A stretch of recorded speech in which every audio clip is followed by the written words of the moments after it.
Hello everyone, फिर से आप लोगों के लिए एक अमेजिंग चाइनीज ड्रामा लेकर आई हूँ जिसकी स्टोरी बहुत ही ज़्यादा इंटरेस्टिंग है। तो चलो जल्दी से वीडियो को लाइक करो और वीडियो को शेयर भी करो। और अभी तक आपने चैनल को सब्सक्राइब ना किया हो तो प्लीज़ कर लो। ड्रामा के स्टार्टिंग में हमारी फीमेल लीड याओ याओ को दिखाते हैं, जिसके बारे में रूमर फैल चुकी होती है कि उसकी शादी 1 साल से मिस्टर यूशिंग के साथ हुई है, लेकिन उसका अफेयर किसी स्टार के साथ चल रहा है और वो उस एक्टर से मिलने के लिए प्राइवेट मीटिंग रखती है। याओ याओ को ये न्यूज़ देखकर बहुत ही गुस्सा आती है कि मैं तो बस फैन होने के नाते अपने आइडल को चेस करने गई थी और इन लोगों ने इसे मेरे अफेयर का नाम दे दिया है। वो रिपोर्टर को कॉल करके उसे ये न्यूज़ हटाने के लिए बोल देती है और तभी हम यहाँ पर हमारे मेल लीड यूशिंग को देखते हैं, जो कि याओ याओ को देख रहा होता है और ये कोई और नहीं उसका हस्बैंड है। उसका असिस्टेंट उसे बताता है कि बॉस, आपकी वाइफ के खिलाफ ये सारे रूमर्स को हटा दिया गया है, लेकिन आपकी वाइफ को तो इस बारे में कुछ खबर ही नहीं है कि आप उनके लिए इतना कुछ करते हैं और वो आपको छोड़कर यहाँ पेरिस में घूमने आई है। यूशिंग कहता है कि कोई बात नहीं, ये उसका कैरेक्टर है और मुझे पसंद है। और फिर यूशिंग यहाँ पर याओ याओ की शिप में आ जाता है और वो इसे देखते के साथ ही पूछती है कि तुम यहाँ पेरिस में क्या कर रहे हो। तो ये कहता है कि मैं बस गुजर रहा था। ये सुनकर असिस्टेंट को भी हंसी आने लगती है और फिर याओ याओ यहाँ पर इसे इग्नोर करते हुए जा रही होती है। तो ये जल्दी से उसका हाथ पकड़ के रोकता है, कहता है कि हम लोग 3 महीने से मिले नहीं, तो तुम इतनी आवारा बन चुकी हो। याओ याओ कहती है कि देखो, हम दोनों की बस बिजनेस मैरिज हुई है, तो आखिर मैं कहीं पे भी जाऊँ तुम्हारा इससे क्या लेना देना है। तभी यूशिंग तो यहाँ पर याओ याओ को पकड़ के उसे जल्दी से किस करने लग जाता है। और फिर हम देखते हैं कि अगली सुबह जब याओ याओ की नींद खुलती है तो उसे याद आता है कि कल रात उसने यूशिंग के साथ नाइट स्पेंड करी है। फिर ये तुरंत ही उसका शर्ट पहनकर उसके पास पहुंचती है और उसे कहती है कि कल तुमने मेरा ड्रेस फाड़ो तो अब तुम मुझे पे बैक करो। तभी यूशिंग इसका हाथ देकर पूछता है कि तुम्हारी वेडिंग रिंग कहाँ है। तो याओ याओ कहती है कि वेडिंग रिंग होने या ना होने का डिफरेंस क्या है। इस पर वो कहता है कि मैं जानता हूँ, मैंने तुम्हारे लिए टाइम नहीं निकाल पाया, इसलिए तुम मुझसे गुस्सा हो रही हो। तो याओ याओ कहती है कि मैं तुमसे गुस्सा नहीं हो रही हूँ, मुझे तुम्हारे साथ की जरूरत ही नहीं है, और तुम मुझे बताओ कि तुम जब भी मुझसे मिलते हो तो मुझे अपनी हस्बैंड और वाइफ वाली ड्यूटी को क्यों निभाने के लिए बोलते हो। यूशिंग उसे फिर से रिंग पहनने के लिए बोलता है तो याओ याओ इसे बता देती है कि वो कल रात पानी में गिर गई। हाँ, अगर तुम जाकर पानी में से निकाल लाओ तो शायद मैं पहन लूँ। और वो मन में सोचती है कि वैसे तो वो रिंग बहुत ही महंगी थी, लेकिन उसके लिए मैं पानी में थोड़ी ना कूदती। अब तभी यूशिंग की फ्रेंड उसे कोई वॉइस नोट भेजती है और याओ याओ ये सुन लेती है और बहुत ही ज्यादा जेलस हो जाती है और कहती है कि देखो, तुम अपनी वाइफ के साथ हो और अभी भी तुम्हें अपनी चाइल्डहुड स्वीटहार्ट की याद आ रही है। सच में? तो अब मैं वापस कंट्री जा रही हूँ, मुझे तुम्हारे साथ नहीं रहना है। तो यूशिंग तो बेचारा शॉक रह जाता है कि वो कुछ भी समझ के जा रही है।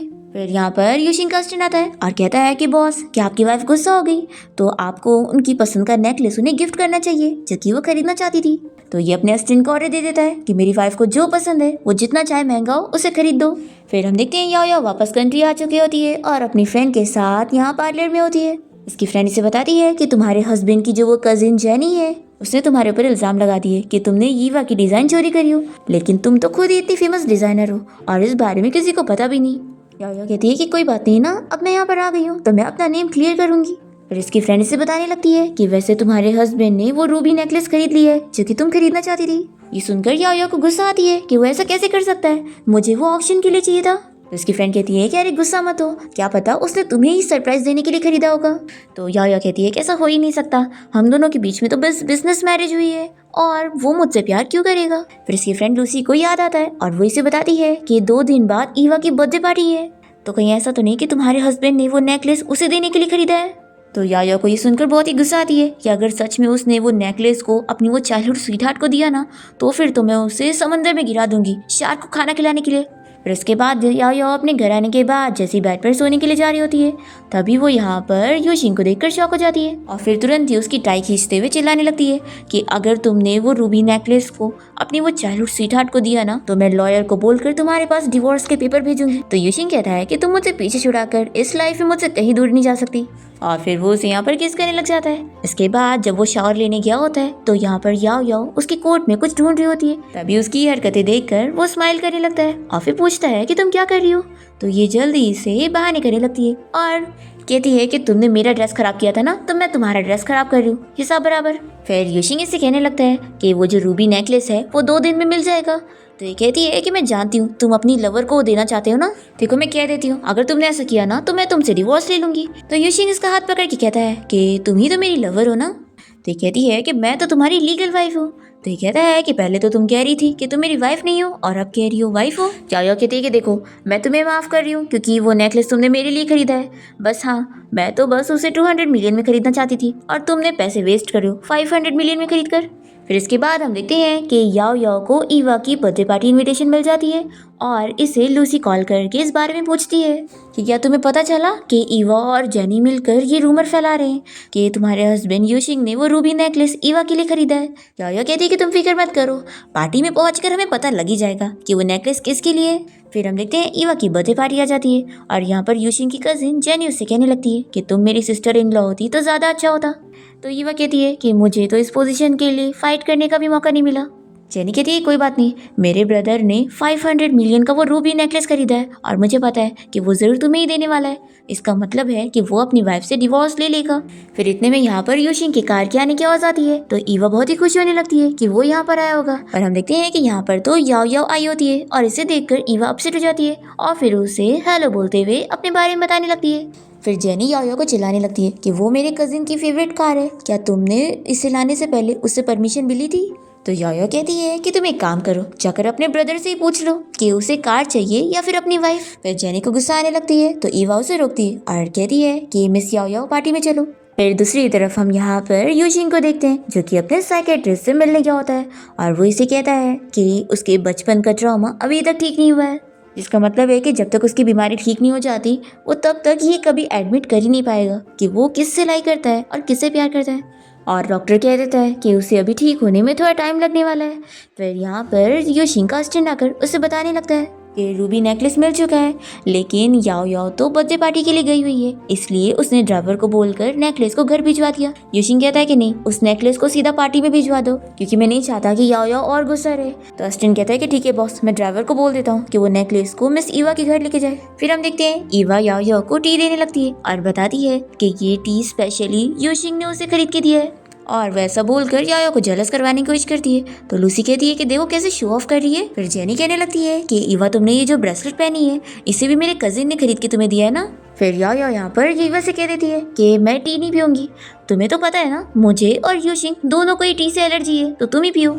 और देखो शादी से पहले तुम मुझे मिस याओ कहती थी तब तक तो ठीक था, लेकिन अब मैं यूशिंग की वाइफ हूँ तो मुझे उसकी वाइफ के नाम से बोलो। तो ईवा को सुनकर बहुत ही गुस्सा आती है और याओ की फ्रेंड लूसी उसकी तारीफ करती है कि उसने क्या जवाब दी है। फिर कोई डोरबेल बजाता है और यहाँ पर यूशिंग का ड्राइवर ईवा को वो नेकलेस दे देता है। तो वो यहाँ पर आकर सभी को दिखाने लगती है कि यूशिंग ने उसे बर्थडे गिफ्ट भेजा है और ये नेकलेस उसने उसके लिए ही खरीदा था। और वो याओ को ये दिखाकर जेलस करवाती है कि उसके हस्बैंड ने इसके लिए नेकलेस भेजा क्योंकि वो इसे लाइक करता है, उसे नहीं, ऐसा ये उसे दिखा रही होती है। तो याओ को भी बहुत गुस्सा आती है और वो तुरंत ही यूशिंग को कॉल लगाकर उसे चिल्लाने लगती है और कह देती है कि यूशिंग अब मैं तुमसे डिवोर्स लेके रहूंगी, मुझे बिल्कुल भी ऐसे लोग पसंद नहीं है जो मुझसे झूठ बोले। ऐसा बोलकर वो कॉल भी कट कर देती है। फिर यूशिंग तो परेशान हो जाता है कि याओ उससे गुस्सा क्यों हो गई, वो भी पार्टी में आने का सोच लेता है। फिर हम देखते हैं कि यहाँ पार्टी में ईवा और जेनी दोनों मिलकर शो ऑफ कर रहे होते हैं और जेनी तो यहाँ पर याओ को बहुत सारी बातें सुनाने लगती है और याओ से कहती है कि देखी तुमने, मेरे कजिन ने ये नेकलेस ईवा के लिए खरीदा है, तुम्हारे लिए नहीं। और इतना स्पेशल नेकलेस देने का मतलब है कि वो ईवा को लाइक करता है, तुम्हें नहीं, यानी कि वो तुम्हें जल्दी डिवोर्स देने वाला है और अब जरूर मेरा कजिन यहाँ पर आता ही होगा और फिर सभी को पता लग ही जाएगा। याओ इसका हाथ पकड़ के रोक लेती है और कहती है कि मुझे हाथ लगाने की सोचना भी मत। फिर यहाँ पर पार्टी में सभी लड़कियाँ इसी बारे में बातें करने लगती है कि लगता है याओ और यूशिंग दोनों फेक कपल है। तो ये सुनने के बाद याओ को और गुस्सा आती है कि अगर वो यूशिंग अब यहाँ पर आया है ना तो मैं उसे खूब मारूंगी। अब तभी इतने में यहाँ पार्टी में यूशिंग पहुँच जाता है और उसकी एंट्री पर सभी लोग उसे देखते रह जाते हैं कि वो आ गया। याओ इसे देखते के साथ ही उसे पंच मारने वाली होती है पर ये उसे रोक लेता है और फिर ये ईवा को बताने लग जाता है कि ये नेकलेस तुम्हारे लिए नहीं है। तो वो शॉक हो जाती है कि तुम्हारे कहने का क्या मतलब है। तो असिस्टेंट कहने लगता है कि मिस ईवा आपका गिफ्ट तो ये है और ये नेकलेस तो बॉस ने अपनी वाइफ के लिए खरीदा था और ड्राइवर से कहा था इसे यहाँ पर भेजने के लिए, पर ड्राइवर ने गलती करके आपको दे दिया। और फिर यूशिंग इसे कह देता है कि लाओ नेकलेस वापस करो। तो जेनी कहने लगती है कि ब्रदर आपने अब ये गिफ्ट दे ही दिया है तो इसे वापस क्यों ले रहे हो। तो यूशिंग यहाँ पर क्लियर करता है कि ये स्पेशल नेकलेस मैंने स्पेशली अपनी वाइफ के लिए खरीदा हूँ तो ऑफ कोर्स है वापस तो लूंगा ही ना। ईवा कहती है कि क्या तुम सच में ऐसा करने वाले हो। तो वो तो इसे नेकलेस ले लेता है और याओ के साथ यहाँ से जाने लगता है। और असिस्टेंट यहाँ पर ईवा को उसका गिफ्ट पकड़ा देता है और ये तो शॉक रह जाती है। फिर बाहर आने के बाद हम देखते हैं कि याओ याओ यूशिंग पर अपना गुस्सा निकालते हुए उसकी रिंग निकाल कर उसे दे रही होती है। तो यहाँ पर वो उसे रोकने की कोशिश करता है और फिर वो अपने असिस्टेंट से कहता है कि अभी मेरी वाइफ से सब एक्सप्लेन करो। तो असिस्टेंट यहाँ पर याओ याओ को सब क्लियरली बताता है कि ये गलती उसकी वजह से हो गई। उसने ड्राइवर को बोला था ये नेकलेस सेंड करने के लिए और ड्राइवर ने गलती से ईवा को दे दिया। तो याओ कहती है कि मैं नहीं जानती, सभी के सामने मेरी बेइज्जती हुई है और उस मिस्ट्रेस ने कितना शो ऑफ करी है, इसलिए मुझे तुम्हारा ये नेकलेस नहीं चाहिए। ये कहता है कि वो कोई मेरी मिस्ट्रेस नहीं है। याओ कहती है कि अगर नहीं है तो फिर आखिर तुमने उसे टी गिफ्ट क्यों किया और वो ब्रेसलेट भी क्यों गिफ्ट किया जो कि इतना महंगा है। यूशिंग ये सुनकर शॉक होता है और कहता है कि तुम ये क्या कह रही हो, मैंने तो कभी किसी को कोई ऐसा गिफ्ट दिया ही नहीं। फिर असिस्टेंट भी इस बारे में याओ को बताते हुए क्लियर करता है कि यूशिंग ने ऐसा कोई गिफ्ट नहीं दिया। तो ये मन में सोचती है कि यानी मैंने सच में इसे गलत समझ ली और इसे इतना एम्बैरेस कर दी। फिर ये सोचती है कि आखिर अब मैं इसे कैसे फेस करूं। तो वो यहाँ पे ड्रंक होने की एक्टिंग करते हुए बेहोश होने का नाटक करती है। तो यूशिंग उसे संभालने लगता है और उसकी फ्रेंड लूसी से कह देता है कि मैं अब इसे घर लेके जाता हूँ। फिर यूशिंग यहाँ याओ को घर लाने के बाद उससे पूछता है कि बताओ अब तुम कब तक प्रिटेंड करने वाली हो। तो फिर वो उठ जाती है और कहती है कि मैं शावर लेने जा रही हूँ। तो ये जल्दी से उसे हग कर लेता है और कहता है कि तुम्हें पता है आज तुम्हारा कॉल आते ही मैं कितना परेशान हो गया था और फिर मैं अपनी बिजनेस ट्रिप के लिए भी नहीं गया और मेरा कितना ज़्यादा नुकसान हो चुका है। तो कहती है कि मैं थोड़ी ना कोई गरीब हूँ, तुम मुझे बताओ कितने पैसों का नुकसान हुआ है, मैं भर दूंगी। तो कहता है कि तुमने मुझे थप्पड़ भी मारी हो। तो कहती है कि मैंने बोली ना पे कर दूंगी। तो यूशिंग कहता है कि मुझे पैसे नहीं चाहिए, तो क्यों ना हम लोग पेमेंट का तरीका बदल दे। तो ये मान जाती है और फिर वो कहता है कि ठीक है, पहला ये कि तुम अपने हाथ से ये रिंग नहीं निकालोगी और दूसरी बात ये कि जब मैं तुम्हारे क्लोज आऊँगा तो तुम मुझे दूर नहीं करोगी। और फिर वो उसे किस करने लग जाता है और दोनों फिर से नाइट स्पेंड करते हैं। नेक्स्ट मॉर्निंग होते के साथ ही फिर यूशिंग अपने काम के लिए निकल जाता है और फिर याओ सोचती है कि मुझे उसके बारे में ज़्यादा नहीं सोचना चाहिए, वो बस मेरी बॉडी से एडिक्टेड है और मुझसे प्यार नहीं करता है। फिर इसके बाद सभी मेड याओ के पास बहुत सारी ज्वेलरी लेकर आती है और बताती है कि ये यूशिंग की तरफ से उसके लिए गिफ्ट है। फिर याओ को उसकी फ्रेंड लूसी की कॉल आती है और वो उसे उसके फेवरेट आइडल के बारे में बताने लगती है कि वो इन लोग की कंट्री में ही आया हुआ है। फिर याओ तुरंत ही यूशिंग के असिस्टेंट को कॉल करके अपने फेवरेट आइडल के लिए बहुत सारी चीज़ें खरीदने बोल रही होती है और उसका अच्छा अरेंजमेंट करने बोल रही होती है। और यूशिंग ये सारी चीज़ें स्पीकर पे सुन रहा होता है और बहुत ही ज़्यादा जेलस होने लगता है। फिर असिस्टेंट यहाँ पर उसकी साइड लेते हुए याओ से कहता है कि अगर आप मेरे बॉस को मिस कर रही हैं तो आप उनसे बात कर लो। तो याओ तो कह देती है कि मैं उसे मिस नहीं करती। फिर इस बेचारे को तो बहुत ही बुरा लगता है और दूसरी तरफ हम देखते हैं कि याओ अपनी फ्रेंड लूसी के साथ अपने फेवरेट आइडल से मिलने जाती है और यहाँ पर बहुत सारे फैंस भी होते हैं और ये सभी यहाँ पर याओ के बारे में ही बात कर रहे होते हैं कि ये सारा अरेंजमेंट याओ ने करवाई है क्योंकि वो बहुत ही अमीर फैमिली से है। फिर यहाँ पर याओ का फेवरेट आइडल पहुँच जाता है और सभी लोग यहाँ पर उसके लिए बहुत ही खुश होने लगते हैं और याओ उसका ऑटोग्राफ लेने लगती है। और तभी हम देखते हैं कि यहाँ पर ईवा ये सब देखते हुए याओ का वीडियो बना लेती है और उसे यूशिंग को सेंड कर देती है और उसे बता देती है कि देखो तुम्हारी वाइफ कितनी ज़्यादा खुश है।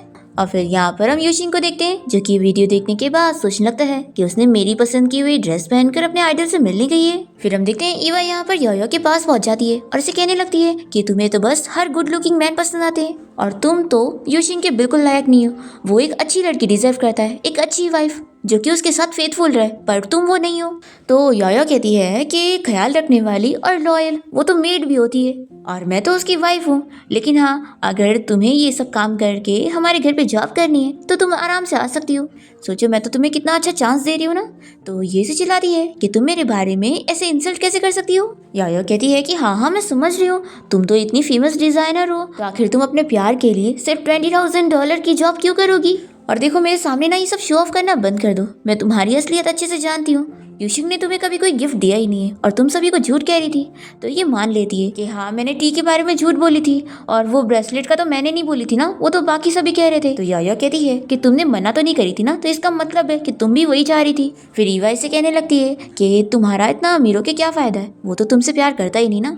तो याओ कहती है कि अगर वो मुझसे प्यार नहीं करता होगा ना तो इसमें उसका लॉस होगा, मैं इतनी प्रीटी और क्यूट हूँ, मुझे तो बहुत मिल जाएंगे।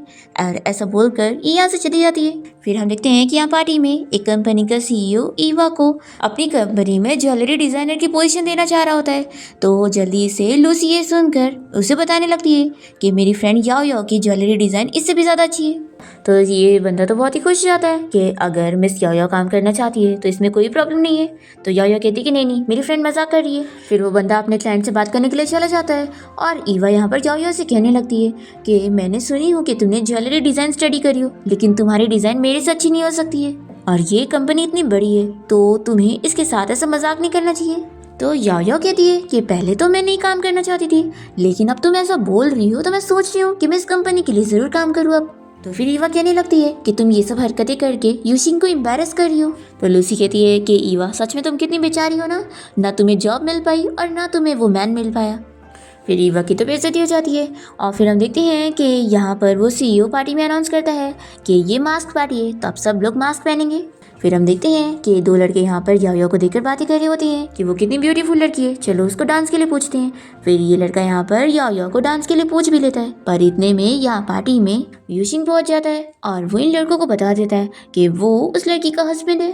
पर याओ याओ तो यहाँ पर इससे गुस्सा होती है तो वो उन लड़कों को हाँ बोल देती है कि मैं तुम्हारे साथ डांस करने के लिए तैयार हूँ। पर ये लड़के तो यहाँ पर यूशिंग से डर के यहाँ से भाग जाते हैं और फिर यूशिंग यहाँ पर याओ याओ का हाथ पकड़ के उसे अपने पास करने लगता है। तो वो उसे कह देती है कि मैं तुम्हारे साथ डांस नहीं करने वाली हूँ।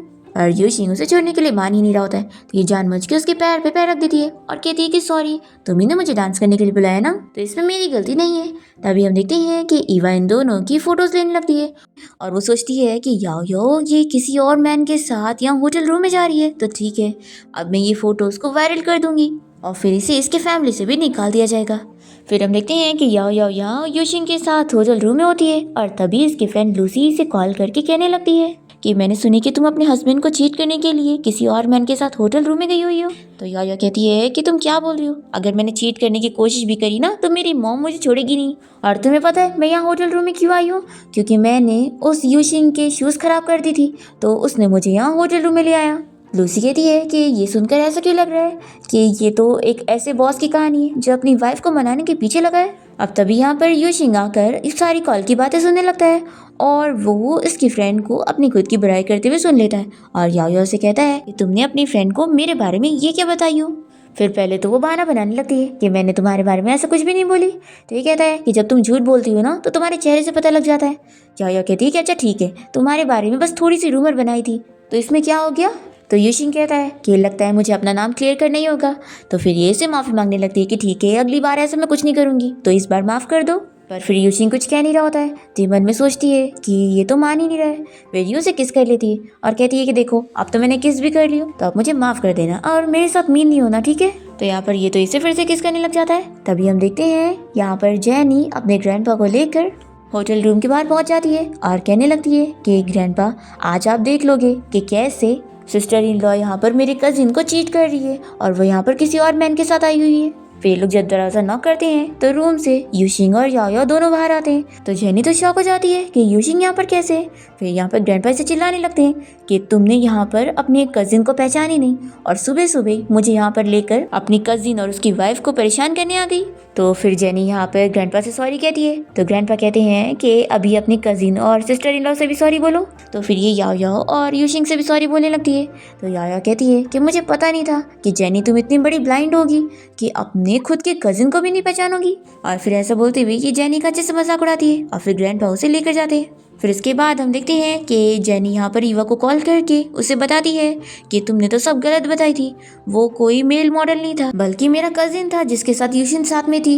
तुमने तो सच में मुझे फंसा दी और मेरी भी बेइज्जती करा दी। फिर यहाँ पर ईवा को बहुत गुस्सा आती है। फिर इसके बाद हम देखते हैं कि याओ याओ बाहर अपना डिज़ाइन स्केच बनाने गई होती है और तभी अचानक से वो थोड़ा बीमार फील करने लगती है और इतने में यहाँ पर यूशिन पहुँच जाता है और वो याओ याओ को उठा के उसे घर लेके जाता है। और याओ याओ से पूछती है कि आज कौन सा दिन है जो तुम अपने ऑफिस के काम को छोड़कर मेरे पास आ गए। ये इससे कहता है कि तुम बीमार हो तो मैं तुम्हारा ख्याल रखूंगा। फिर नेक्स्ट डे हम देखते हैं यूशिंग अपने काम के लिए चला जाता है और याओ याओ यहाँ पर अपने डिजाइन बनाने में लग जाती है। और फिर हम देखते हैं कि याओ याओ को कोई वीडियो सेंड करता है जिसमें उसे पता लगता है कि यूशिंग अपने फ्रेंड्स के साथ बाहर गया हुआ है। फिर हम देखते हैं यहाँ पर यूशिंग को, जो कि अपना अकेले बैठकर यहाँ पे स्मोक वगैरह कर रहा होता है। और इतने में इस पार्टी में ईवा भी पहुंच जाती है और वो सभी फ्रेंड्स से मिलने लगती है। फिर याओ याओ यहाँ पर यूशिंग को मैसेज करने लगती है कि तुम्हारी वाइफ अभी तुमसे बहुत ज्यादा गुस्सा है और अगर तुम आधे घंटे में घर नहीं आए ना तो फिर मैं और अपसेट हो जाऊंगी और फिर मैं इतनी आसानी से नहीं मानूंगी और तुम्हें गेस्ट रूम में सोना पड़ेगा। तो यूशिंग यहाँ पर याओ याओ का मैसेज पढ़ते के साथ ही तुरंत यहाँ से निकलने लगता है। तो ईवा उसे रोकती है कि मैं अभी यहाँ पर आई हूँ, तुम इतनी जल्दी जा रहे हो। तो यूशिंग बताता है कि मेरी वाइफ का मूड ठीक नहीं है तो मैं जा रहा हूँ उसे मनाने के लिए। फिर सभी फ्रेंड्स यहाँ ये सुनकर बहुत ही खुश होने लगते हैं और यूशिंग तो चला जाता है। फिर घर पे हम देखते हैं याओ याओ को, जो कि बहुत ही गुस्सा होने लगती है कि आधा घंटे हो गए लेकिन अभी तक मैं यहाँ पहुंचा नहीं। पर फिर इतने में यहाँ पर यूशिंग घर पहुंच जाता है और वो तुरंत ही याओ याओ को किस करने लगता है और फिर उससे पूछता है कि अब मेरी वाइफ मुझे बताएगी कि उसका मूड क्यों खराब था। तो याओ याओ कहती है कि मेरी वाइफ वाली पोजीशन खतरे में है तो बताओ मैं अपसेट नहीं होंगी। तो मुझे बताओ कि अगर मैंने तुम्हें मैसेज करके घर ना बुलाई होती तो क्या तुम अपनी स्वीटहार्ट के साथ वहीं बार में रहते और पूरी रात घर नहीं आते और वहीं पर एंजॉय करते। यूशिंग कहता है कि मेरी वाइफ तो बहुत ही जेलस हो गई है, लेकिन मैं बता दूं जैसा तुम सोच रही हो वैसा कुछ भी नहीं है। और फिर वो उसे किस करता है तो याओ याओ जल्दी से उससे दूर होती है और कहती है कि मैं शावर लेने जा रही हूँ और जल्दी से चली जाती है। फिर नेक्स्ट हम देखते हैं कि याओ याओ अपनी फ्रेंड लूसी से मिलने गई होती है और वो इसे बताती है कि कल रात ईवा का फेस देखने वाला था जब यूशिंग ने उसकी कोई बात नहीं सुना और वो तुम्हारे लिए चला गया था। फिर याओ याओ भी सुन के खुश होती है और फिर उसे कॉल आती है कि वो डिजाइन कंपटीशन में जीत गई है। फिर दोनों ही फ्रेंड्स खुश होने लगते हैं और दूसरी तरफ हम देखते हैं कि ईवा अपनी लाइव स्ट्रीमिंग कर रही होती है। तभी उसे कॉल आती है कि वो डिजाइन कंपटीशन में जीत तो नहीं पाई है लेकिन वो भी मेहनत करती रहे। तो ये कॉल पर पूछती है कि आखिर फर्स्ट कौन आया है, तो इसे पता लग जाता है कि वो याओ याओ है। फिर ये रोने के ड्रामे करते हुए अपने सभी फैंस को दिखाने लगती है। तो सभी लोग उसे सवाल करने लग जाते हैं कि क्या हो गया है, आप रो क्यों रही हो। तो फिर ये बता देती है कि डिज़ाइन कंपटीशन में मैं हार गई हूँ जबकि मेरी डिज़ाइन तो बहुत ही अच्छी थी और जिसे जिताया गया है वो याओ याओ है। फिर सभी लोग याओ याओ के बारे में निगेटिव कमेंट करने लग जाते हैं और फिर ये चीज़ लूसी को भी पता लग जाती है और वो याओ याओ को बताती है कि ईवा ने अपनी लाइव स्ट्रीमिंग में तुम्हारी बुराई कर दी है कि तुम्हारी डिज़ाइन अच्छी भी नहीं थी फिर भी तुम्हें जिताया दिया गया और सभी लोग अब तुम्हारे बारे में बैड कमेंट्स कर रहे हैं और सच में इसे तो पता भी नहीं है तुम कितनी फेमस हो और इसके फैंस तो तुम्हारे 1% फैंस भी नहीं है और आज ईवा एक पार्टी में जाने वाली है। फिर ये सुनने के बाद याओ याओ कहती है कि चलो उसे हम लोग दोनों सबक सिखाते हैं। फिर हम देखते हैं पार्टी में जेनी ईवा के पास जाकर याओ याओ की बुराई करने लगती है कि देखो उसे चीटिंग करके जिता दिया क्या तो क्या हो गया, अब सभी लोग उसके बारे में बैड कमेंट्स कर रहे हैं। फिर हम देखते हैं कि याओ याओ यहाँ पे एक ग्लास में बहुत सारी ड्रिंक निकालती है और वो जाकर ईवा के मुंह पे डाल देती है। तो जेनी से चिल्लाने लगती है कि ये क्या पागलपंती है। तो याओ याओ कहती है कि मैं तुम्हारी कजिन की वाइफ हूँ, अगर तुम मुझसे पंगा लोगी ना तो फिर जाकर तुम पहले ग्रैंडपा से डील कर लो। फिर ईवा याओ याओ से कहने लगती है कि आखिर मैंने तुम्हारा क्या बिगाड़ी हूँ, मैंने तो बस पब्लिक को सच ही बताई थी और अब वो लोग तुम्हारे बारे में बुरी बातें कर रहे हैं तो इसमें मेरी क्या गलती है। फिर यहाँ पर पार्टी में सभी लोग इन लोग को देख रहे होते हैं तो ईवा जानबूझ के रोने की एक्टिंग करने लग जाती है और याओ याओ से माफ़ी भी मांगने की एक्टिंग करती है। तो याओ याओ से कहती है कि तुम तो इतनी अच्छी एक्टिंग कर लेती हो फिर तुम्हें ज्वेलरी डिजाइनर बनने की क्या ज़रूरत है, तुम एक एक्टर क्यों नहीं बन जाती। तो ईवा से कहती है कि मुझे और हद तक बुली मत करो। तो याओ याओ कहती है कि ये तो कुछ भी नहीं था। फिर जेनी ईवा को बताने लग जाती है कि मेरा कजिन यहाँ पर आने वाला है तो हमें स्टॉप करना चाहिए। तो ईवा कहती है कि हाँ वो ये सब देखेगा तो उसे अच्छा नहीं लगेगा। तभी इतने में याओ याओ इसे थप्पड़ लगा देती है और कहती है कि अब जाकर मुझे सुकून मिल रहा है। फिर ईवा को गुस्सा आती है और वो भी इसे मारने जाती है तो याओ याओ इसका हाथ पकड़ लेती है और कहती है कि क्या तुम्हें भी फाइट बैक करना है। फिर जेनी बताती है कि कजिन आ गए तो ईवा जल्दी से जानबूझ के गिरने की एक्टिंग करती है और याओ याओ से कहने लगती है कि मैंने तुमसे माफ़ी भी मांगी फिर भी तुम्हें मुझे नीचे गिराने की क्या ज़रूरत थी। फिर जैसे यहाँ पर याओ याओ यूशिंग को देखती है तो उसे बताने लगती है कि हस्बैंड मेरे पैर में मोच आ गई है तो तुम्हें मुझे उठाना पड़ेगा। तो जेनी कहती है कि याओ याओ तुम कितनी झूठी हो ना, यहाँ पर तुम ईवा को बुली कर रही थी और ऐसे एक्टिंग कर रही हो कि जैसे तुम्हें चोट आई है, लेकिन जान लो कि मेरे कजिन यहाँ पर ईवा की हेल्प करेंगे क्योंकि तुमने उसे बुली करी हो। अब तभी इतने में यूशिंग अच्छे से देखता है कि याओ याओ के हाथ में चोट लगी हुई है जो कि इसे ईवा ने नोची है और वो खुद नीचे गिरने की एक्टिंग कर रही है। याओ याओ कहती है कि हस्बैंड चलो जल्दी से मेरी हेल्प करो और उठाओ मुझे। तो वो फिर उसे उठा लेता है और फिर वो याओ याओ से कह देता है कि तुम्हें अगर कोई भी चीज़ की ज़रूरत हो तो अपने हस्बैंड से कह सकती हो और फिर ये अपने असिस्टेंट से कह देता है कि इस ईवा को हैंडल करो, और ऐसा बोलकर वो यहाँ से याओ को लेकर चला जाता है। और फिर असिस्टेंट यहाँ पर ईवा से कह देता है कि मेरे बॉस ने कहा है कि अगर आप दोबारा ऐसा करेंगी ना तो फिर आपके साथ अच्छा नहीं होगा। फिर घर आने के बाद यू शिंग याओ से कहने लगता है कि देखो तुम्हारे हाथ में कितनी चोट आ गई है, तुमने आखिर उसे क्यों मारी? मैं तुम्हें एक बॉडीगार्ड दे देता हूँ, फिर तुम्हें किसी को भी मारना हो तो बॉडीगार्ड से कहना कि वो मारेगा। याओ कहती है कि तुम मुझसे ये क्यों नहीं पूछ रहे हो कि मैंने उसे क्यों मारी? तो ये पूछता है कि तुमने उसे क्यों मारी? तो याओ कहती है कि वो इसलिए क्योंकि वो बेचारी बनने की एक्टिंग कर रही थी और कह रही थी कि वो तुम्हें ऐसे बेचारी बन के दिखाएगी तो तुम उसकी साइड लोगे। तो यूशिंग कहता है कि मैं तुम्हारा हस्बैंड हूँ, ताकि मैं उसकी क्यों साइड लूंगा? मैं तो बस उसके करियर में उसकी हेल्प कर रहा हूँ और उसके बाकी चीज़ों से मेरा कोई लेना देना नहीं है। तो ये सुनकर याओ बहुत ही खुश हो जाती है और तुरंत ही इसे किस कर लेती है और कहती है कि आज तुमने अच्छा काम किया, इसलिए ये तुम्हारा रिवॉर्ड है। तो यूशिंग कहता है कि तुम्हें तो किस करना आता ही नहीं है, अभी मुझे ज़रूरी काम है तो मैं जाता हूँ, बाद में मैं तुम्हें ज़रूर सिखाऊंगा कि किस कैसे करते हैं। ये बोलकर वो चला जाता है और याओ तो यहाँ पर बहुत ही खुश होने लगती है। फिर याओ एक ड्रेस स्टोर में जाती है और तभी हम देखते हैं कि लूसी यहाँ पर आकर याओ को देखने लगती है। यहाँ पर याओ यूशिंग के असिस्टेंट को कॉल करके उसके साइज़ के बारे में पूछने लगती है ताकि उसके लिए कपड़े खरीद सके। तो असिस्टेंट कहता है कि क्यों ना आप ये बॉस से ही पूछ लो। तो याओ मना कर देती है कि नहीं, मैं उससे नहीं पूछने वाली हूँ। फिर हम देखते हैं कि असिस्टेंट तो इस बारे में यूशिंग को बता देता है और दूसरी तरफ लूसी यहाँ पर याओ के पास आकर कहने लगती है कि क्यों ना तुम अपने हस्बैंड मिस्टर यूशिंग के साथ प्यार करने का ट्राई करो। तो याओ कहती है कि हम लोग तो सिर्फ बिजनेस मैरिज में, तो आखिर प्यार वगैरह में हम लोग क्यों पड़ेंगे? तो लूसी इसे समझाती है कि देखो ना, सभी ड्रामाज में तो ऐसे ही होता है, शादी करने के बाद ही हीरो हीरोइन एक दूसरे से प्यार करते हैं। तो याओ कहती है कि लेकिन उसकी और मेरे बीच में तो ऐसा हो ही नहीं सकता, वो मुझसे प्यार करेगा ही नहीं क्योंकि वो एक बहुत बड़ा वर्कोहॉलिक है। हमारी शादी को 1 साल हो गए लेकिन इतना साथ रहने के बाद भी वो मेरे साथ कुछ भी टाइम स्पेंड नहीं करता और वैलेंटाइंस डे तक नहीं मनाता, तो वो क्या ही मुझसे प्यार करता होगा? तो लूसी कहती है कि तुम अपना बताओ, क्या तुम मुझसे प्यार करती हो? फिर ये इस बारे में सोचने लगती है और फिर याओ घर आने के बाद भी अपनी फ्रेंड की बातें याद करने लगती है कि क्या वो यूशिन से प्यार करती है। यही सोचते हुए वो यूशिन को याद करने लगती है और फिर खुद से कहती है कि मुझे तुमसे प्यार करना ही नहीं चाहिए। फिर हम देखते हैं कि यूशिंग जब घर आता है तो वो असिस्टेंट से बता देता है कि उसकी वाइफ अंदर मूवी देख रही है। फिर जैसे ही याओ यहाँ पर यूशिंग को देखती है तो उसे कहने लगती है कि अरे वाह, मेरा हस्बैंड अचानक से घर आ गया। यूशिंग से पूछने लगता है कि तुम इतनी ड्रिंक क्यों कर रही थी? तो याओ इस पर गुस्सा करने लगती है। फिर वो उसे किस करने लग जाता है और फिर दोनों ही सो जाते हैं। फिर जब याओ की नींद खुलती है तो वो इसे चिल्लाने लगती है कि तुम मेरे ड्रिंक करने का फायदा उठा रहे थे और तुमने ड्रिंक करने के बाद फिर मुझे बुली किया। तो ये कहता है कि अब तुम होश में आ गई हो ना, तो चलो ये बता दो कि तुम गुस्सा क्यों थी और ड्रिंक क्यों कर रही थी। तो याओ मन में सोचती है कि मैं आखिर इसे कैसे बताऊँ कि मुझे सिर्फ इसकी वाइफ नहीं बनना है बल्कि मुझे इसका दिल भी जीतना है। फिर ये से कह देती है कि मैं तुम्हें नहीं बताने वाली हूँ और मैं जा रही हूँ शावर लेने के लिए, और ऐसा बोलकर वो भाग जाती है। फिर हम देखते हैं कि याओ को एक कंपनी की तरफ से डिज़ाइन बनाने का वर्क मिल जाता है और फिर हम यहाँ पर ईवा और जेनी को देखते हैं जो कि इस बारे में बात कर रहे होते हैं। ये एक अवार्ड फंक्शन होने वाला है जिसमें याओ भी आने वाली है और उसे तो डिज़ाइन बनाने का वर्क भी मिल गया है किसी कंपनी को खुश करने के लिए। जेनी ईवा को अवार्ड फंक्शन के लिए अच्छे से तैयार होने का बोल रही होती है। तो ईवा कहती है कि मुझे उस अमीर लड़की के साथ कंपटीशन करने में मज़ा नहीं आएगा, बल्कि वो जब आ ही नहीं पाएगी तो ज़्यादा मज़ा आएगा। तो जेनी कहती है कि मैं समझ गई कि क्या करना है। फिर हम देखते हैं याओ तो पूरा अपना मेहनत लगा कर डिज़ाइन बनाने में लग जाती है और फिर जब यहाँ पर यूशिंग घर आता है तो वो देखता है कि याओ तो डिज़ाइन बनाते हुए सो गई। फिर वो उसे ब्लैंकेट से कवर करता है।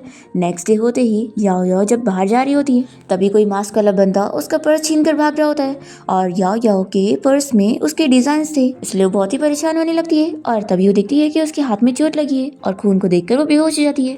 फिर हॉस्पिटल में जब याओ को होश आता है तो वो अपनी मॉम को डिज़ाइंस के बारे में कहने लगती है। तो उसकी मॉम कहती है कि फिक्र मत करो, वो चोर पकड़ा गया है और डिज़ाइंस भी हमारे पास है।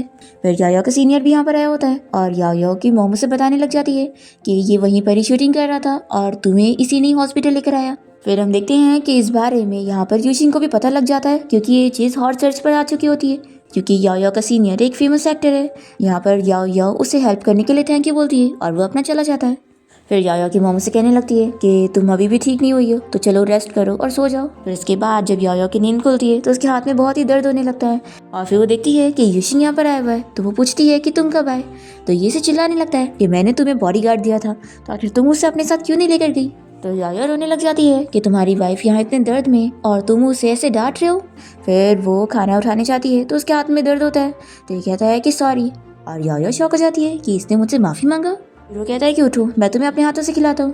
फिर यहाँ पर यूशिंग उसे खिलाने लग जाता है और याओ कहती है कि मुझे फ्रूट भी खाना है। तो कहता है कि ठीक है। फिर इसके बाद डॉक्टर आकर बताता है कि याओ की कंडीशन अभी पहले से बेहतर है, तो वो उसे आज डिस्चार्ज करवा के घर लेके जा सकता है। फिर यूशिंग याओ को घर लाने के बाद उसकी हाथ की बैंडेज चेंज कर देता है और तभी वो उठ जाती है और फिर दोनों यहाँ पर किस करने लगते हैं। नेक्स्ट से हम देखते हैं कि अवार्ड फंक्शन वाला डे आ जाता है और जेनी ईवा से कह रही होती है कि कहीं हमारे बारे में पता तो नहीं लग जाएगा ना कि हम लोगों ने ये डिज़ाइन चुराने की कोशिश करी थी। तो जेनी कहती है कि तुम फिक्र मत करो, मेरे डिजाइन इतने अच्छे हैं कि मैं ही ये कंपटीशन जीतूंगी। फिर याओ भी यहाँ पर पहुंच जाती है और दोनों की डिजाइन को प्रेजेंट करने के लिए दो एक्ट्रेस को यहाँ पर बुलाया जाता है, जो कि याओ और ईवा दोनों की बनाई हुई नेकलेस को पहनकर सभी को दिखा रहे होते हैं। और सभी लोगों को याओ की डिजाइन की हुई नेकलेस बहुत ही ज्यादा पसंद आती है और याओ की नेकलेस ये डिज़ाइन कंपटीशन जीत जाती है। फिर यहाँ पर जो ईवा के फैंस होते हैं उन्हें लग रहा होता है कि ये ज़रूर ईवा ने बनाई है। फिर यहाँ पे अनाउंस होता है कि इस नेकलेस को तो याओ ने डिज़ाइन करी है, तो सभी लोग काफ़ी शॉक होते हैं और ईवा अपनी बेइज्जती के बाद यहाँ से बहुत ही जेलस होकर चली जाती है। और ये सब देखकर याओ और उसकी फ्रेंड लूसी को बहुत ही खुशी मिलती है। फिर हम देखते हैं कि याओ यूशिंग के स्टडी रूम में होती है और वो उसकी जगह पे बैठकर यहाँ पर मज़े में कॉमिक बुक एंजॉय कर रही होती है। तभी वो यहाँ पर आ जाता है और कहता है कि तुम ना दूसरी जगह जाके पढ़ो। तो वो कहती है कि क्या तुम्हारी लाइफ में काम के अलावा कुछ और नहीं है। तो ये कहता है कि अगर तुम कॉमिक बुक रीड करने को और अपने आइडल को चेस करने की बात कर रही हो तो हाँ, ये सब मेरी लाइफ में नहीं है। तो याओ कहती है कि मेरे लिए तो ये सब मेरी खुशियों का जरिया है। फिर यूशिंग से पूछता है कि यानी तुम यहाँ से नहीं उठने वाली हो ना। तो याओ कहती है कि हाँ, मैं नहीं उठने वाली हूँ, मैं यहीं पर ही बैठ कर पढ़ूंगी। तो यूशिंग यहाँ पर याओ को उठा लेता है और उसे अपने ऊपर बैठा लेता है और फिर वो अपना काम कंटिन्यू करने लगता है। तो याओ सोचती है कि कितना बड़ा वर्कोहॉलिक है, फेरी जैसी वाइफ के साथ भी ये काम कर रहा है। फिर ये उसे जानबूझ के परेशान करने के लिए कॉमिक बुक के हैंडसम हीरो की तारीफ करने लगती है कि इसकी बॉडी तो कितनी ज़्यादा अच्छी है। फिर ये सुनकर ये जेलस हो जाता है और कहता है कि तुम सही कह रही हो, मेरी लाइफ में भी इंटरटेनमेंट नाम का कुछ होना चाहिए, तो मैं भी तुम्हारे साथ मिलकर इसे पढ़ता हूँ। तो याओ कह देती है कि नहीं, इसकी ज़रूरत नहीं है, मैं अकेले ही देख लूँगी। तो यूशिंग कहता है कि कॉमिक बुक के हैंडसम हीरो को देखने की क्या ज़रूरत है, तुम मुझे देख लो ना। और तुम तो सिर्फ देख ही नहीं, अपने हस्बैंड के ऐप्स को टच भी कर सकती हो, क्या तुम करना नहीं चाहोगी। तो ये कहती है कि आखिर मैं क्यों टच करूँगी। तो ये कहता है कि कॉमिक बुक पढ़ के तुम्हें क्या टच करने का मन नहीं करता है। याओ मन में सोचती है कि जब ये मुझे लाइक ही नहीं करता तो मैं ऐसा क्यों करूँगी। फिर वो इसे कह देती है कि तुम्हें अगर इंजॉयमेंट करनी है ना तो अपने सपने में करना, ठीक है, मैं तो जा रही हूँ। फिर यूशिंग को उसके असिस्टेंट की कॉल आती है और वो बताता है कि उस चोर ने अब बता दिया है कि उसने किसके कहने पर डिज़ाइन चोरी किया था। उसने वो अकाउंट शेयर किया है और हम IP एड्रेस अभी चेक कर रहे हैं। तो यूशिंग कह देता है कि जल्द से जल्द मुझे पता करके बताओ। फिर इसके बाद हम देखते हैं कि याओ यहाँ पर यूशिंग को अपनी कॉमिक बुक पढ़ते हुए देख लेती है और उसे चिल्लाती है कि तुम मेरी बुक क्यों पढ़ रहे हो, लाओ जल्दी से मुझे दो। तो वह कहता है कि चाहिए तो आकर ले लो। फिर ये लेने की कोशिश करती है तो उसके हाथ में दर्द होता है। फिर यूशिंग जल्दी से उसकी केयर करने लगता है और फिर वो असिस्टेंट की बात याद करता है कि वो चोर स्पेशली उसकी वाइफ को ही टारगेट करने आया था।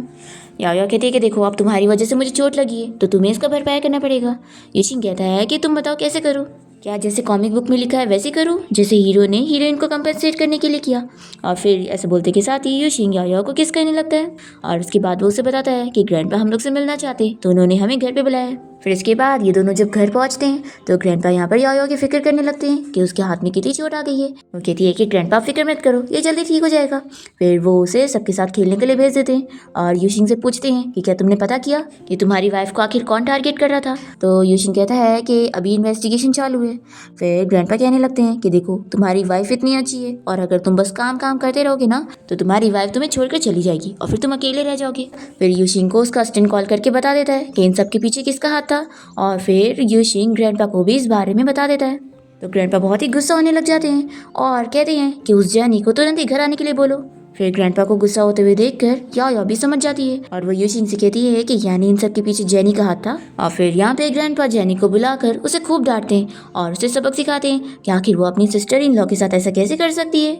फिर जेनी यहाँ पर खूब माफ़ी मांगती है और हम देखते हैं कि ये सब देखकर याओ अपनी फ्रेंड लूसी को भी बता देती है कि इन सब के पीछे ईवा और जेनी का हाथ था। याओ को खुशी मिलती है कि ग्रैंडपा ने उसकी कैसे साइड ली है। फिर याओ साइड में जाकर अपने खुद की ग्रैंडपा को याद करने लगती है और बहुत ही ज़्यादा रोने लग जाती है। फिर यहाँ पर यूशिंग भी आ जाता है और उसे रोते हुए देखकर उसे बुरा लगता है तो वो उसे अपना रुमाल देता है। पर याओ तो गुस्सा हो जाती है कि यहाँ पर इसकी वाइफ रो रही है और इसे थोड़ा सा भी कंफर्ट करना नहीं आता और वो गुस्सा होकर चली जाती है। फिर यूशिंग अपने हस्बैंड से कहता है कि आखिर मैं अपनी वाइफ को कैसे मनाऊं। दूसरी तरफ हम देखते हैं याओ यहाँ पर लूसी के साथ होती है और तभी इतने में यूशिंग इसे कॉल करता है पर ये रॉन्ग नंबर बोलकर उसका कॉल कट कर देती है और वो ड्रंक होकर बहुत सारी बातें करने लग जाती है। तो लूसी यूशिंग को मैसेज करके बता देती है कि अपनी वाइफ को यहाँ से पिक करके लेके जाओ। तो यूशिंग यहाँ पर पहुंच जाता है। तो फिर याओ उसके साथ जाने के लिए मान जाती है और कहती है कि तुम्हें मुझे उठाना पड़ेगा। तो तुरंत उसे उठा लेता है और याओ ड्रंक होकर खूब सारी एक्टिंग करी जा रही होती है और कह रही होती है कि तुम्हें पता है हस्बैंड, मैंने तुम्हें कितना ज़्यादा मिस करी। और फिर उसे किस भी करने लग जाती है। तो बहुत ही खुश होता है और ये सब देखकर असिस्टेंट भी बहुत ही शाय होने लगता है। फिर इसके बाद यूशिंग याओ को घर ले आता है और वो इसे कहती है कि चलो मेरे शूज़ निकालो। तो ये निकाल देता है और फिर उससे पूछता है कि क्या तुम मुझे बताओगे कि तुमने कितनी ड्रिंक करी हो। ये कहती है कि पूरे 5 बॉटल्स। और फिर याओ को वॉमिटिंग होने लग जाती है। और फिर नेक्स्ट मॉर्निंग जब उसे होश आता है तो वो बहुत ही एम्बेरस फील करती है कि मैंने ड्रिंक करने के बाद उसके ऊपर वॉमिटिंग क्यों कर दी, अब मैं उसे फेस कैसे करूंगी। फिर जैसे यूशिंग यहाँ पर आता है तो ये अपना मुँह छिपाने लगती है और वो कहता है कि क्या तुम अब उठोगी नहीं। याओ कहती है कि भूलो मत कि हम दोनों के बीच में कोल्ड वॉर चल रहा है। वो तो अगर कल मैं ड्रंक ना होती ना तो मैं तुमसे बात ही नहीं करती। फिर यूशिंग उसे मनाने के लिए उसे गिफ्ट भी देता है और कहता है कि अभी हम लोग साथ में डिनर के लिए चलेंगे। याओ पूछती है कि क्या तुम्हें काम करने नहीं जाना है। तो ये कहता है कि नहीं, आज मैं काम नहीं करूंगा, बस तुम्हारे साथ रहूंगा। तो ये खुश जाती है और मान जाती है। पर फिर से यूशिंग को कंपनी में काम आ जाता है तो वो कहता है कि अब मुझे जाना पड़ेगा, तो तुम्हें जो चाहिए रहेगा तो मुझे बता देना। तो याओ अपसेट हो जाती है कि क्या तुम मेरे साथ थोड़ा टाइम नहीं स्पेंड कर सकते हो। तो ये कहता है कि फिक्र मत करो, मैं 2 दिन में बस बिजनेस ट्रिप से जब वापस आ जाऊंगा तो फिर तुम्हारे साथ ही रहूंगा। फिर यूशिंग के यहाँ से जाने के बाद याओ गिफ्ट बॉक्स खोलती है और उसमें कीचेन देखकर बहुत ही खुश होती है और उसका फोटो पोस्ट कर देती है कि किसी का अपॉलॉजी गिफ्ट मुझे पसंद आया है। फिर असिस्टेंट यूशिंग को बता देता है कि उसने ये पोस्ट करी है। तो ये उसका पोस्ट लाइक करता है और बहुत ही खुश होता है। फिर याओ अपने सीनियर को मैसेज कर देती है कि उसने उसकी हेल्प किया था, तो ये उसे थैंक यू के लिए डिनर पे इनवाइट करना चाहती है। फिर इसके बाद याओ जब अपने सीनियर के साथ यहाँ रेस्टोरेंट में होती है तो कोई इन लोग की फोटो लीक कर देता है और फिर ये लोग टॉप सर्च पे आ जाते हैं और ये चीज़ यूशिंग भी देख लेता है। फिर याओ और उसके सीनियर को भी पता लग जाता है कि रिपोर्टर ने इन लोग की फोटो लीक कर दी है। सीनियर कहता है कि कहीं तुम्हारा हस्बैंड जेलस होकर मुझे बैन तो नहीं कर देगा। याओ कहती है कि बिल्कुल भी नहीं, वो तो जेलस ही नहीं होता। तो सीनियर कहता है कि ऐसा कैसे हो सकता है, एक हस्बैंड अपनी वाइफ को किसी और के साथ नहीं देख सकता। फिर यहाँ पर याओ का सीनियर उसे बताता है कि उसकी मैनेजर की कॉल आई है, तो वो यहाँ से चला जाता है। फिर याओ अपनी और सीनियर की फ़ोटो पोस्ट कर देती है और सोचती है कि अब मैं पता करती हूँ कि वो जेलस है कि नहीं। यूशिंग इस फोटो को लाइक कर देता है तो ये सोचती है कि देखा, वो जेलस होता ही नहीं है। फिर यूशिंग याओ को बाहर डिनर के लिए बोलता है और वो बाहर जैसी रेस्टोरेंट में पहुंचती है तो याओ को उसका सीनियर दिख जाता है। उसकी गर्लफ्रेंड यहाँ पर उसके साथ ब्रेकअप करके चली जाती है। तो याओ जाकर उसे कंफर्ट करने लगती है कि सीनियर आप अपसेट मत हो। इतने में पीछे से यूशिंग आ जाता है तो सीनियर कहता है कि देखो तुम्हारा हस्बैंड आ गया और फिर वो इसे बाय बोलकर चला जाता है। फिर यहाँ पर यूशिंग इससे कहने लगता है कि लगता है तुम बड़ा अच्छा टाइम स्पेंड कर रही थी। तो याओ सोचती है कि लगता है ये जेलस हो गया है। फिर यहाँ पर दोनों साथ में डिनर करते हैं और यूशिंग तो याओ को एक अच्छा सरप्राइज देता है और फिर दोनों ही अच्छा टाइम स्पेंड भी करते हैं। नेक्स्ट डे याओ लूसी के साथ होती है और तभी याओ को यूशिंग का मैसेज आता है और वो इसे बताता है कि वो अर्जेंटली बिजनेस ट्रिप के लिए अब्रॉड जा रहे हैं, कुछ दिन में वापस आएगा। तो याओ उसे मिस करने लग जाती है और तभी याओ को अपनी ज्वेलरी डिज़ाइन का कुछ काम का ऑफर आता है तो वो भी बिजनेस ट्रिप पर यहाँ अब्रॉड आ जाती है और यूशिंग से मिलने पहुँचती है। देखती है कि वो काम करके थका हुआ होता है क्योंकि उसने बहुत ही ड्रिंक कर ली होती है। ये उससे सोते हुए में उसके पास जाने लगती है तो वो जल्दी से उसे पुश करता है तो याओ तो शॉक रह जाती है। ये बताता है कि कोई भी दूसरी लड़की को मैं अपने पास नहीं आने देता हूँ। वो बहुत ही खुश होती है और फिर यहाँ पर वो देखती है कि उसे तो बुखार है। फिर ये उसकी काफ़ी केयर करती है और उसका हाथ भी बांध देती है और कहती है कि ऐसे तुम मुझे परेशान नहीं कर पाओगे। और फिर जब नेक्स्ट मॉर्निंग वो उठती है तो यूशिंग तो अपने काम के लिए जा चुका होता है और तभी हमें पता चलता है कि ईवा भी यहाँ पर यूशिंग के लिए बिजनेस ट्रिप पर आई होती है ताकि ये उसे मना सके। और ये सोच लेती है कि रात भर ये होटल रूम में किसी लड़की के साथ था। फिर ये उसे बाथरूम में जाता हुआ देखकर जल्दी से वहाँ पर जाती है, कोई नशे वाली दवा स्प्रे कर देती है ताकि जब वो उसके साथ नाइट स्पेंड कर लेगा तो ये उसे अपना बना के रहेगी। तभी हम देखते हैं कि याओ यहाँ पर यूशिंग को ढूंढते हुए पहुंच जाती है और उससे आवाज़ आती है तो ये जल्दी से आकर देखती है ईवा यूशिंग के क्लोज जाने की कोशिश कर रही होती है और वो उसे दूर कर रहा होता है। तो ये देखकर याओ यहाँ पर ईवा को मारती है, कैसे कैसे वो उसके हस्बैंड को सेड्यूस करने की कोशिश कर सकती है। और यूशिंग उससे क्लियर करता है कि उसने तो कुछ किया ही नहीं है और यही उसके पीछे पड़ी थी। ईवा इसे पूछ लेती है कि तुम मुझे अगर लाइक नहीं करते हो तो तुमने मेरे करियर को इतना सपोर्ट क्यों किया। तो यूशिंग यहाँ पर फाइनली बता देता है कि वो ये सब उसके फ्रेंड के लिए कर रहा था। यूशिंग का जो फ्रेंड था वो ईवा को लाइक करता था लेकिन अब वो इस दुनिया में नहीं है तो ये बस उसकी विश पूरी करने के लिए ईवा के करियर में उसे सपोर्ट कर रहा था। और फिर ये सब बताने के बाद यूशिंग याओ के साथ चला जाता है और ईवा को बहुत ही गुस्सा आती है कि आखिर मुझ में ऐसी क्या कमी है जो वो मेरे आगे उस याओ को ही प्रीफर करता है। फिर याओ और यूशिंग जब साथ में बैठ के ब्रेकफास्ट कर रहे होते हैं तो इन दोनों के बीच में आर्ग्यूमेंट हो जाता है। याओ मन में सोचती है कि मैं इसे लाइक करने लग गई हूँ लेकिन ये तो करता ही नहीं है। वो गुस्सा होकर चली जाती है और यूशिंग को इस बात का आइडिया नहीं होता तो असिस्टेंट उसे समझाता है कि याओ याओ उसके साथ लव रिलेशनशिप स्टार्ट करना चाहती है। वो इसे समझाता है कि बॉस, शादी तो बस एक फॉर्मेलिटी होती है, कपल्स के बीच में प्यार होना ज़रूरी है। तो यूशिन कहता है कि यानी उसे मेरा प्यार दिखता नहीं है, तो तुम मुझे उसका शेड्यूल बताओ, मैं उसे अब मना के रहूँगा। फिर याओ याओ एक पार्टी में गई होती है और यहाँ पर एक बंदा उसे फ्लावर सेंड करता है और यूशिन ने भी यहाँ पर उसके लिए फ्लावर लेकर आया होता है, पर वो ये देखकर बहुत ही जेलस हो जाता है। और याओ याओ जब उस बंदे का फ्लावर लेकर कार में भी बैठ जाती है तो यहाँ पर वो उसका गिफ्ट और फ्लावर फेंक देता है। तो याओ याओ को बहुत ही खुशी मिलने लगती है कि ये तो जेलस हो रहा है। फिर ये उसे मनाने लग जाता है कि मैं चाहता हूँ कि तुम मुझसे प्यार करना चाहती हो, तो क्या तुम मुझे एक चांस दोगी, हम दोनों अपने रिलेशन को आगे बढ़ाएंगे। तो याओ याओ मान जाती है कि अब यूशिन को उसे प्यार करना सीखना होगा। फिर दोनों ही साथ ही अच्छा टाइम स्पेंड करने लग जाते हैं और याओ याओ यूशिन को लंच देने के लिए उसकी कंपनी भी जाने लगती है। फिर हम देखते हैं कि याओ याओ को ईवा की कॉल आती है और वो इससे कहती है कि तुम्हें क्या लगता है कि यूशिन तुम्हें लाइक करता है? बिल्कुल भी नहीं, तुम बस उसकी वाइफ हो, इस वजह से वो तुम्हारी इतनी केयर कर रहा है, वो तुमसे प्यार नहीं करता। फिर याओ याओ इसकी बातों में आ जाती है और वो बहुत ही अपसेट होने लगती है कि सच में यूशिन उसे लाइक करता ही नहीं है, क्योंकि अगर करता होता तो वो उसे कहता भी। फिर ये यूशिन से कहती है कि तुम मुझे बोलो कि तुम मुझे लाइक करते हो, पर वो बोल ही नहीं पाता और कहता है कि तुम मुझे थोड़ा टाइम दो। याओ याओ को तो रोना आ जाता है और वो अपसेट होकर चली जाती है। फिर ये उसे कितना मनाने की भी कोशिश करता है, पर ये कहती है कि नहीं, अपनी रिंग अपने पास रखो, अब मैं तुमसे डिवोर्स लेके रहूंगी। और फिर जब वो उसे छोड़कर जाने की कोशिश करती है तो याओ याओ को पता लगता है कि यूशिन का कार एक्सीडेंट हो गया। फिर ये तुरंत ही हॉस्पिटल में उसे मिलने आती है और उसकी बहुत ही फिक्र करने लगती है, पर यहाँ पर फिर वो उसके क्लोज आने की कोशिश करता है तो उसे छोड़ के चली जाती है। फिर हम देखते हैं कि याओ याओ और यूशिन मिलकर कोई पार्टी में गए होते हैं, जहाँ पर याओ याओ को यूशिन की कोई बचपन की फ्रेंड मिल जाती है और वो याओ याओ को इस बारे में बताती है कि यूशिन को बचपन से ट्रॉमा है, क्योंकि जब वो छोटा था तो उसकी जो स्टेप मॉम थी वो उसे बहुत ज़्यादा बुली किया करती थी और उसे बहुत ही बुरे तरीके से ट्रीट करती थी और कहती थी कि उसे जो भी चीज़ पसंद होगी ना वो उसे कभी नहीं मिलेगी। और स्टेप मॉम की वजह से आज यूशिन को ऐसा ट्रॉमा है कि उसे लगता है कि अगर वो किसी भी चीज़ को लाइक करेगा और अगर ऐसा बोल देगा तो वो चीज़ उसे छोड़कर चली जाएगी और उसे नहीं मिलेगी, इसलिए वो कभी ये भूल ही नहीं पाता है। याओ याओ जब ये सुनती है तो वो रोने लग जाती है, क्योंकि वो यूशिन को इसके लिए ब्लेम कर रही थी कि वो आखिर उसे आई लव यू क्यों नहीं बोल रहा है। फिर ये तुरंत ही उसके पास जाती है और रोते हुए सब कहने लगती है कि मुझे नहीं पता था कि तुम इतना ज़्यादा सफ़र कर रहे हो। फिर याओ याओ यूशिन के साथ टाइम स्पेंड करके उसका ट्रॉमा दूर करने में उसकी हेल्प करती है, उसे यकीन दिलाने की कोशिश करती है कि वो बचपन की चीज़ों से बाहर आ सकता है। फिर दोनों टाइम स्पेंड करते हुए काफ़ी ज़्यादा क्लोज आ चुके होते हैं और यूशिन यहाँ पर याओ याओ को सरप्राइज देते हुए उसे प्रपोज कर देता है और उसे आई लाइक यू बोलता है। फिर वो तो बहुत ज़्यादा खुश हो जाती है। फिर इसके साथ हम देखते हैं कि कुछ साल बीत जाते हैं और इन लोगों का एक बेबी भी आ जाता है और इसी के साथ इस ड्रामा की हैप्पी एंडिंग हो जाती है।